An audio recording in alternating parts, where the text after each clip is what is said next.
Bismillahirrahmanirrahim. Bersama saya, Sulung. Hari ini kita akan membahas tentang pelajaran bahasa Indonesia. Tentunya, setelah kalian lulus dari sekolah ini, kalian pastinya akan ada yang kuliah dan ada yang bekerja. Nah, untuk yang bekerja, kalian akan diwajibkan untuk membuat surat lamaran pekerjaan. Maka dari itu kita hari ini akan belajar tentang surat lamaran pekerjaan.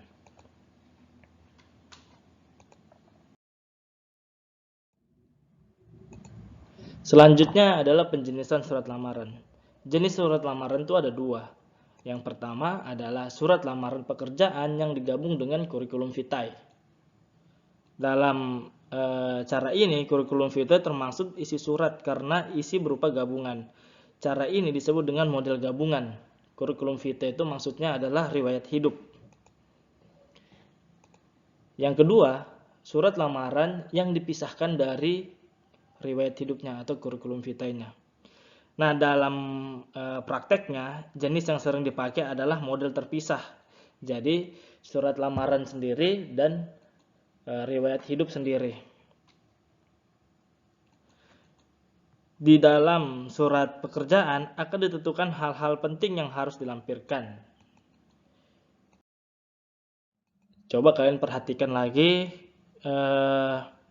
lamaran pekerjaan tersebut. Di dalam surat lamaran pekerjaan itu ada hal-hal yang harus penting dilampirkan sebagai seorang pelamar karena harus cermat dalam menulis agar semua data menjadi argumentasi kuat. Di samping lampiran, segi lain yang harus dipahami seorang penulis surat lamaran adalah isi dan sistematika. Perhatikan gambar berikut. Nah, berdasarkan surat pekerjaan tersebut dapat diketahui bahwa surat lamaran itu meliputi isinya itu meliputi nama, tempat tinggal, jenis kelamin. Dan ini yang bertanda tangan di bawah ini.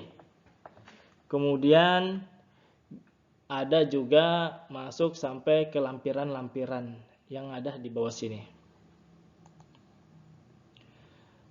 Nah, setelah itu, apalagi sih yang harus dilampirkan dalam surat lamaran pekerjaan? Pertama, yang wajib dilampirkan adalah ijazah. Ijazah di sini yang dimaksud adalah ijazah terakhir. Jadi jika kalian lulus SMA berarti ijazah SMA. Kalau kalian lulus S1 berarti ijazah S1 kalian yang kalian lampirkan. Setelah ijazah, apalagi sertifikat yang mendukung jika kalian memiliki sertifikat pelatihan atau sertifikat dari tempat kalian bekerja sebelumnya atau sertifikat didapat dari sekolah kalian sebelumnya bisa juga digunakan.